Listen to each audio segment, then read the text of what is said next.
Ora. Ora kun. Nagaa. Jirta. Jirtu. Jirra. Jirra kuno. Nama kasini. Nama tadi Arfani. Oh, baay'ee dha. TikTok ko follow godhaati. Follow godhani to. TikToki. Follow addoo kan jedhu follow godha. Ngone. Follow godha. YouTube koos immoo subscribe godha. Alwan isinitti dhumuu dhufe. Addoo tuubi jedhu jira. Isa subscribe godha. Kanuma afaan si barbaade. Eshi kanuma. Kanuma na barbaade. Ngootu mini. Kanuma mana barbaade iftani. Kanuma inni. Eshi. Tole.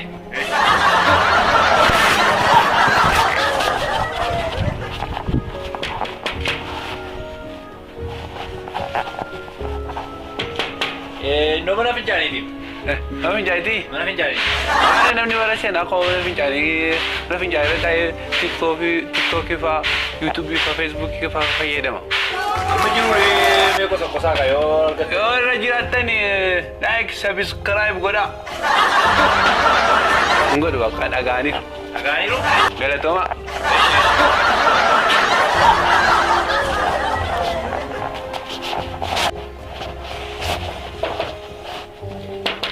Ifama boleh sirah kisah ni. Orang dah nasi dia mani. Sama nanti nama dia mani. Itu madara. Subscribe. Mana terus itu petani itu? Kau sedih je ni. Kalau goda itu, misalnya itu amat ergat musik cuma apa? Cuma tak berada. Itu orang kan itu madara. Cuma kenapa petani yang mula mesti? Ada ranting orang kan itu. Mana jiran itu?